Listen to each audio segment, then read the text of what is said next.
Alright, yes. So we're outside, new scenes. We'll see if the environment goes silent as I do this segment, but yeah, let's prepare for some nature sounds. So this is about what happens when you stop explaining yourself, when you're open to misunderstanding. And wow, this is such a pivotal threshold. Because, for example, literally 2 days ago, someone said to someone that I know through a mutual that they were like, "Oh, you're quite intense. Have you ever considered like packaging that up in a slightly different way?" I'm assuming so then like they can receive him differently. And what I said to him was, wow, that's a projection. That's people basically demanding, saying that the moment could be something different. And it lets you know what kind of reality they live in. They live in one of like hyper vigilance, prediction, where they say to themselves on some level, if I can control myself enough, then maybe the moment can be something that is favorable to me. The irony being that through trying to control the moment, before you've even arrived to the moment, you've already robbed yourself of it. So, to be misunderstood is to be open. And, you know, it's funny because I can remember the exact moment of embodying misunderstanding. Bear in mind, I have been someone who, I could over-explain like my life depends on it. Because it did. That's what I told myself. My livelihood, my identity, who I am in this world is based off of what people think of me.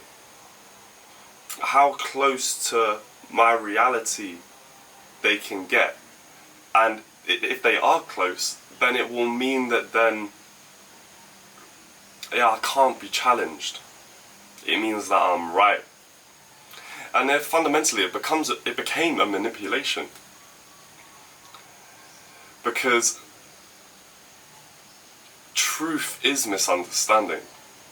The closer we get to the center of ourselves, the more subjective our experience becomes. And that fundamentally means we're the only ones that can truly understand it. But there's a lot of loneliness there. And I think people get a whiff of that. They stand their ground for a second and realize that the environment around them didn't like that. It was like, what do you mean you're not giving me clear answers? And because you're like, not even I truly know clear answers. And it's like, what little I do know, I double down on that. But in order for you to fully double down on that, you have to not care what the other person sees. And I think, I use the word not care. And that's probably, there is some truth in that. But I think I'll rephrase it to, you're just not shaken by their misunderstanding. And they become more shaken about the fact that they don't get it than you do. And that's where like, just community and relations becomes kind of funny, because then in that confusion from you, they look to you to stabilize the illusion, their lack of knowing, and you decide not to. Because you've settled into your own process of misunderstanding. You've held yourself in the destabilization of what you previously thought to be truth. And the powerful part is, by you standing your ground, like, you have to be prepared for people to hurt themselves off of the back end of your truth. So, by you standing your ground, you permit others, you invite others to potentially realize that they've been playing up to certain roles, investing in identifications that either have or haven't been serving them, but one way or another, they have still felt a stranger to themselves within those roles. And that's the paradoxical nature of it all. That, like, because otherwise I'll just like start reeling all of this stuff off, so let me reground. So, the moment that I overrid this feeling of misunderstanding was, there was someone that I was seeing, like dating briefly, and I admittedly ghosted them, and they'd sent me a lovely message before I'd done so, and I kept planning on getting back to them, and I was in the most insane phase of my life.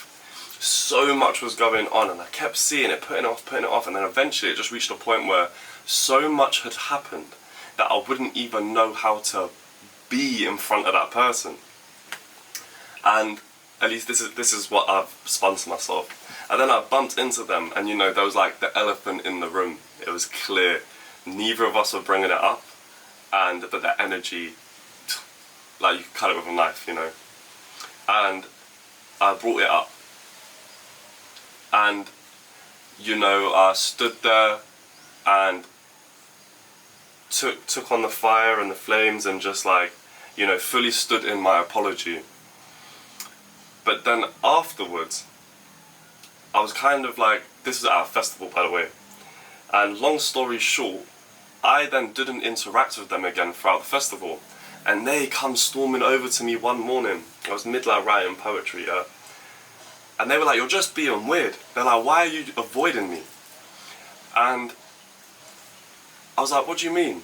And she's like, "You're just like, usually you'd be like all over me and you'd be talking to me loads of." She's like, "But it feels like you're actively annoying me, avoiding me." And I was like, it's interesting that you feel that way, because that's far from the case. And I said, "You don't know where I'm at." I was like, the standard that you're holding me up to is outdated. I was like, "I've not seen you in like 4 months." And she was like, "Oh, I was like, "Stop acting like your whole character can change." She's like, "There's only so much that can happen in 4 months." And bang, right there, I was like, that has let me know that there is nothing that I could say to you right now about my experience that would be honoured by you. But I know deeply what has happened. And that is the turning point, where you actually trust yourself enough to know that what has happened has been massive. You have like died many times, and you have gone through these huge transformations. Like, you have cried, sweat, bled, and you acknowledging that is enough. And when you do, you're no longer externally reaching, going like, even though she very clearly has let me know she's not going to hear me, I need to like prove something. And why do I need to prove something? Because I don't feel settled within myself and my experience. But because I had gifted that to myself, I said to her, I went, "You know what?" I was like, "Let's just leave this in misunderstanding." And her whole demeanour changed. And it was like that, like what you would expect to happen. Someone be like, "Wait, what? Like, what do you mean you're not gonna, like, this isn't how conversations work." Do you know what I mean? It's like, I've said something, you're meant to say something back that continues this going on. And it was like, no, I'm not going to reveal any more of myself to you, because whatever you say inherently is always misinterpreted. But then it's beautiful when you feel that there's some form of resonance with someone when you're speaking, and it's like, oh, you're speaking my language. And I think it's funny, that's a great example. Too many of us are out here speaking English to Spanish-speaking folk, or Spanish-speaking to Germans, and it's like, the whole point is the language restriction leads to people missing the point of view. And you end up putting so much effort and so much energy into being understood by people that don't need to understand you. It was you that put that pressure on you. Because for some reason you thought that once you're understood, something will either end or begin. That either a conflict, something that makes you feel less than, something that makes you feel like if you're not seen, then it must mean that you've come up short somehow. But also there's that flip side as well, where it's like, you don't want people to jump the gun and create a picture about you that might be untrue, which is hilarious. That's hilarious. When you say that out loud, I think a lot of people have that narration. You don't want people to predict or beat you to thinking something about you that isn't true. Hear that. But if it ain't true, then what's the problem? Wow, I don't think I've ever heard it like that. Oh wow. Like, it's so funny hearing. Like, that's definitely something that I've thought, like, had that narration so covertly in my space for ages. And it's like, if it's not true, then don't worry. And it's like, oh no, but then they'll spread rumours and they'll do this, and it's like, but it's not grounded in truth. So they're grounding more, like they're perpetuating more lies. And there's so many ways that you can grab it, but then it's like, we have to acknowledge that it's you fighting to disprove lies when you could just surrender into the truth that you know. And the embodiment of that already disproves the lies. So, let me try and ground back. I feel like I went on the whole journey there of being misunderstood.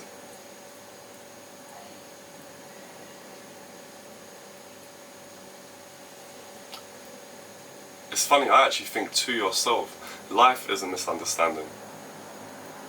That we always think that we've got the point, and then you realise that that was actually a jagged edge to like a whole nother shape. And you thought you were navigating a triangle, and then all of a sudden it's like stars on stars, and you're just absolutely on this crazy journey of realising that you don't know as much about yourself as you thought you did, but the little that you do know, when actually anchored and fully embraced, it's vast. And I think the initiation, this is an initiation because so many people are going to try and knock you off of that axis when you're worrying about their perception of you. When it's like, you have to protect what little about yourself you actually do know. And I've lost friends over this, where before, intellectually it made sense to be like, you don't want to be involved around people that just agree with you, because then it becomes this bubble. But as I've matured, I've also understood the flip side of that. I don't want to be around people that the second I dip my toe in my truth, you have something to say about it. So it goes both ways, that you don't want to be surrounded by yes men, but also you don't want to be surrounded by people where the second you express something that's a little bit nuanced, that's a little bit closer to you, and they've got some type of rebuttal, because then that impacts the depth in which you can go. It's like a keyhole, you know, it's so precise. And when people are like swaying you even a little bit, it hinders how your precision, your noticing, your presence. So something that's important to know is when you stop explaining yourself to yourself, it opens up the channels. I like to use the example, like imagine going down a slide, and whilst you're going down the slide, you're trying to like get back up the slide whilst looking at the other slides, and it just ruins the whole slide experience.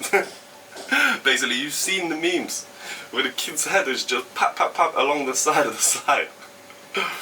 And that's what we end up doing to ourselves in regards to our own conviction, our own identity, when we are over-explaining to ourselves. It ends up being that we miss the moment of ourselves where an idea is about to be birthed, or a direction is about to be taken and enacted upon. And it's through that over-explaining of why I should be doing this, why I shouldn't be, that the moment slips through our fingers. So I think being open to misunderstanding and not over-explaining yourself to the people outside of you ends up becoming a direct mirroring act of the fluidity of self, of the elasticity of self. And I think over time, through maintaining this meditation, your conviction completely changes. Because you start leaning more on intuition and your confidence. You know what? Let's replace that word. Because it no longer becomes confidence. There's a deeper sense of knowing. And I used to think that those were the same thing. Because confidence is like, yo, I know what's going on. The irony being that that confidence was actually based off of me saying that I know things that I don't actually know. I think I know. And knowing comes from a space of alignment where you think, feel, experience, you walk, talk, breathe it. And that transcends belief. And if you've arrived to that type of space within yourself, then who are you explaining yourself to? Like, I've started to understand that my words are a gift. And I used to hold myself back thinking that everything that I say is going to be a regurgitation of the people that have laid before me. But then it's also like, why me? But then like, who else? You know? And if someone puts in the effort to create a comprehensive list of why not me, then it's like, that shows you that like they're prepared to put in the work to enforce misunderstanding. So does that mean that then you should meet fire with fire and meet them with over-explanation? Or do you just settle into the fact that you're like, well, that person clearly thinks that they know about me, which is the space that you was in before inner knowing. So it's like you almost get to look over explaining in the eye. And then it gives you that contrast of going, this is the act of knowing. When someone doesn't over-explain, it must actually mean they have answers, not that they're ignorant. But previously, that's what we thought that would make us. If we were silent when confronted with a question, then it must mean that we don't know. And the thought of not knowing is terrifying, because if you actually accept that in the body, it becomes an existential issue. It's not even just about the topic. It ends up becoming about existence in of itself on a soulful level. And I think, that's why people are quick to challenge you in your knowing. Because if you're saying something different to them, they're still operating from a place of there's collective knowing. And if you're not investing in that, if you're not walking the same way as everyone else, then you pose a terrifying question to them. And it's easier to drag you back in line than to either pull themselves off of the beaten path, or currently they think they need to then convince the world of themselves. And that is the true issue that we all go through. We think that in order to step into ourselves, we need to explain to the world what we are first before we can be that. And that's the thing that then keeps us caught between a rock and a hard place. We don't like either option. You know, we have option A, which is, as I said, is convince the whole world to get off of the beaten path. Or there's option B, where we manage to pull ourselves off of it, but then we're in complete isolation, to the point where we're now battling with ourselves and going, maybe we should go back onto the path.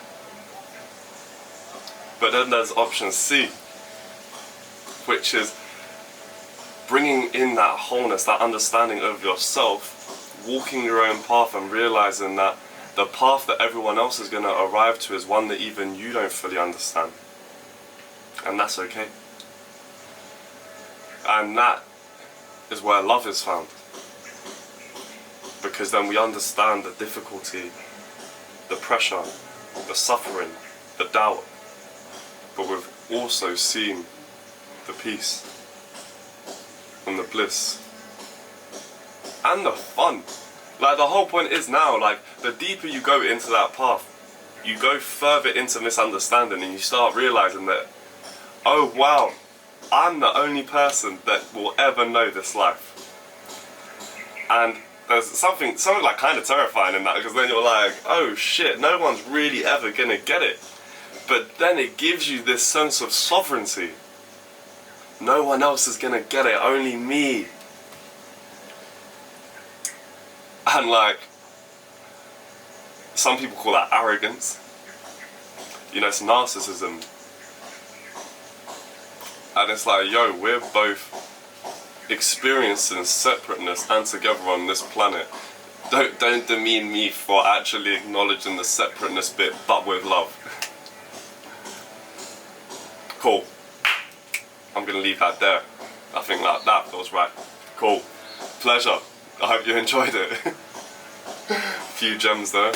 And yeah, thanks for your presence.